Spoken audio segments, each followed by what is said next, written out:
ಸ್ನೇಹಿತರೆ, ವಿಟಚ್ಗೆ ಸ್ವಾಗತ ಸುಸ್ವಾಗತ. ಸ್ನೇಹಿತರೆ, ಎಲ್ಲರ ನೆಚ್ಚಿನ ಆಹಾರ ದೋಸೆ. ಅದರಲ್ಲೂ ದಕ್ಷಿಣ ಭಾರತದಲ್ಲಿ ದೋಸೆಯನ್ನು ಸವಿದವರೇ ಇಲ್ಲ ಅಂತಲೇ ಹೇಳ್ಬೋದು. ಚಟ್ನಿ, ಸಾಂಬಾರ್ ಹಾಗೂ ಪಲ್ಯ ಜೊತೆ ದೋಸೆ ಕಾಂಬಿನೇಷನ್ ಸಖತ್ ಟೇಸ್ಟಿಯಾಗಿರುತ್ತೆ. ಅಂದಾಗಿ ಪ್ರತಿಯೊಬ್ಬರು ದೋಸೆಯನ್ನು ತಿನ್ನಲು ಇಷ್ಟಪಡ್ತಾರೆ. ಕೆಲವೊಮ್ಮೆ ತ್ವರಿತ ಉಪಹಾರಕ್ಕಾಗಿ ತಾವೇ ತಯಾರು ಮಾಡ್ಕೊಳ್ತಾರೆ. ಬೆಳಗಿನ ಉಪಹಾರಕ್ಕೆ ಮಾತ್ರವಲ್ಲದೆ ರಾತ್ರಿ ಊಟಕ್ಕೂ ದೋಸೆಯನ್ನು ಬಳಸೋದು ನಾವು ನೋಡಿದ್ದೀವಿ. ಎಲ್ಲರ ಬಾಯಲ್ಲೂ ನೀರಿರಿಸುವ ಭಕ್ಷ್ಯವು ಯಾವಾಗಲೂ ನಮ್ಮ ಮನಸ್ಸು ಮತ್ತು ಹೊಟ್ಟೆಯನ್ನು ತೃಪ್ತಿಪಡಿಸುತ್ತದೆ. ಸಿಕ್ಕಾಪಟ್ಟೆ ಡಿಮ್ಯಾಂಡ್ ಇರೋ ದೋಸೆಯಲ್ಲಿ ತುಂಬ ವೆರೈಟಿಗಳಿವೆ. ಮಸಾಲೆ ದೋಸೆ, ಸೆಟ್ ದೋಸೆ, ಖಾಲಿ ದೋಸೆ, ಈರುಳ್ಳಿ ದೋಸೆ, ಬೆಣ್ಣೆ ದೋಸೆ ಹಾಗೂ ಮೊಟ್ಟೆ ದೋಸೆ, ಹೀಗೆ ನಾನಾ ಬಗೆಯ ದೋಸೆ ಖಾದ್ಯಗಳಿವೆ. ದಿನನಿತ್ಯ ದೋಸೆ ಸವಿಯವರಿದ್ದಾರೆ. ಈ ದೋಸೆಯನ್ನು ಮೊಟ್ಟ ಮೊದಲ ಬಾರಿಗೆ ಯಾವಾಗ ಮಾಡಲಾಯಿತು ಅಂತ ಕೇಳಿದ್ರೆ ಬಹುತೇಕರಿಗೆ ಗೊತ್ತೇ ಇಲ್ಲ. ಅದ್ರ ಬಗ್ಗೆ ಈಗ ತಿಳ್ಕೊಳ್ಳೋಣ. ದೋಸೆ ಇತಿಹಾಸವನ್ನು ಈ ಎಪಿಸೋಡ್ನಲ್ಲಿ ತಿಳಿಸ್ತೀನಿ. ದೋಸೆಯನ್ನು ದೋಸೆ, ದೋಸಾ ಎಂಬಿತ್ಯಾದಿ ಪದಗಳಿಂದ ಕರೆಯುತ್ತಾರೆ. ದಕ್ಷಿಣ ಭಾರತದ ಈ ಸವಿಯಾದ ತಿಂಡಿಯನ್ನು ತುಂಬ ಗೊಂದಲಮಯ ಇತಿಹಾಸವನ್ನು ಹೊಂದಿದೆ. ದೋಸೆಯ ಮೂಲ ನಮ್ಮದು ಅಂತ ತಮಿಳುನಾಡವರು ಮತ್ತು ನಮ್ಮದು ಅಂತ ಕರ್ನಾಟಕದವರು ಹಕ್ಕನ್ನು ಸಾಧಿಸ್ತಾ ಇದೆ. ಇಬ್ಬರ ವಾದ ಏನೆಂಬುದನ್ನು ಸ್ವಲ್ಪ ತಿಳಿಯೋಣ. ಆಹಾರ ಇತಿಹಾಸಕಾರರಾದ KT ಆಚಾರ್ಯ ಅವರ ಪ್ರಕಾರ ದೋಸೆ 1ನೇ ಶತಮಾನದಿಂದ ತಮಿಳು ಸಂಸ್ಕೃತಿಯ ಭಾಗವಾಗಿದೆ ಎಂದು ಹೇಳ್ತಾರೆ. ತಮಿಳುನಾಡು, ಕೇರಳ, ಪುದುಚೇರಿ, ಲಕ್ಷದ್ವೀಪ ಹಾಗೂ ಕರ್ನಾಟಕ ಮತ್ತು ಆಂಧ್ರ ಪ್ರದೇಶದ ಕೆಲವು ಭಾಗಗಳನ್ನು ಒಳಗೊಂಡಿರುವಂಥ ಪ್ರಾಚೀನ ತಮಿಳು ಪ್ರಾಂತ್ಯದ ಗಡಿಯಲ್ಲಿ ದೋಸೆ ಹುಟ್ಕೊಂಡಿದೆ ಅಂತ ಆಚಾರ್ಯ ಅವರು ನಮ್ಮ ಆಹಾರದ ಕತೆ ಪುಸ್ತಕದಲ್ಲಿ ಬರೆದಿದ್ದಾರೆ.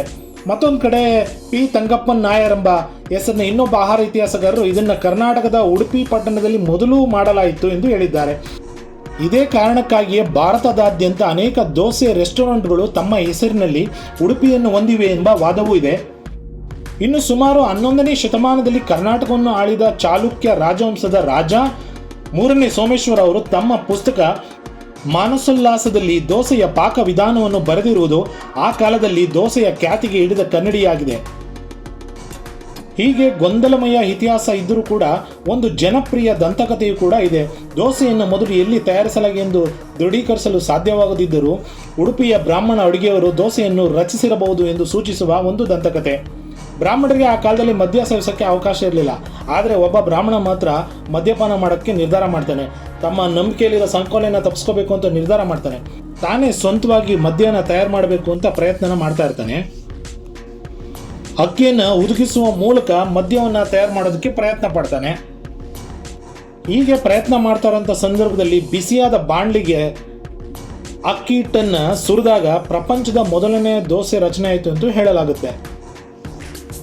ಹೀಗೆ ಆ ಬಂಡಾಯ ಬ್ರಾಹ್ಮಣ ತಯಾರಿಸಿದಂತಹ ದೋಸೆನ ನೋಡಿ ಅಲ್ಲಿರುವಂತಹ ಇತರ ಬ್ರಾಹ್ಮಣರು ಇವನು ಪಾಪ ಮಾಡಿದ್ದಾನೆ, ದೋಷ ಮಾಡಿದ್ದಾನೆ ಅಂತ ಆರೋಪ ಮಾಡೋದಂತೆ. ಹೀಗಾಗಿ ಆ ಪದಾರ್ಥವನ್ನು ದೋಷ ಅಂತ ಕರೆಯೋದು ಆರಂಭ ಮಾಡಿದ್ರಂತೆ. ಹೀಗೆ ಕಾಲಾನಂತರದಲ್ಲಿ ಬದಲಾವಣೆಯಾಗಿ ದೋಸೆ ಎಂಬ ಹೆಸರಿನಿಂದ ಜಗದ್ವಿಖ್ಯಾತಿಯನ್ನು ಪಡೆದಿದೆ. ಹೀಗೆ ಗೊಂದಲಮಯ ಇತಿಹಾಸನ ಹೊಂದಿರುವಂತಹ ದೋಸೆ ಕರ್ನಾಟಕದಲ್ಲಾದರೂ ಉಟ್ಕೊಂಡಿರಲಿ ಅಥವಾ ತಮಿಳುನಾಡಲ್ಲಾದರೂ ಉಟ್ಕೊಂಡಿರಲಿ, ಹೊಟ್ಟೆ ಹಸ್ಕೊಂಡು ಬಾಯಿನ ಚಪ್ಪರಿಸ್ದ ಕಾಯ್ಕೊಂಡು ಕೂತಿರುವಂಥ ಗ್ರಾಹಕನಿಗೆ ಗರಿಗರಿಯಾಗಿ ಬಿಸಿಯಾಗಿ ದೋಸೆನ ತಂದುಕೊಟ್ರೆ ಖುಷಿಯಾಗಿ ತಿನ್ಕೊಂಡು ತನ್ನ ಕೆಲಸ ತಾನು ನೋಡ್ಕೊಂಡು ಹೋಗ್ತಾನೆ ಅನ್ನೋದು ಸಾರ್ವಕಾಲಿಕ ಸತ್ಯವಾಗಿದೆ. ಸ್ನೇಹಿತರೆ, ಮತ್ತೊಂದು ವಿಭಿನ್ನ ಎಪಿಸೋಡ್ನೊಂದಿಗೆ ನಿಮ್ಮೊಂದಿಗೆ ಭೇಟಿಯಾಗುತ್ತೇನೆ. ಅಲ್ಲಿವರೆಗೂ ವಿಟಚನ್ನು ಲೈಕ್ ಮಾಡಿ, ಶೇರ್ ಮಾಡಿ, ಸಬ್ಸ್ಕ್ರೈಬ್ ಮಾಡಿ. ಧನ್ಯವಾದಗಳು.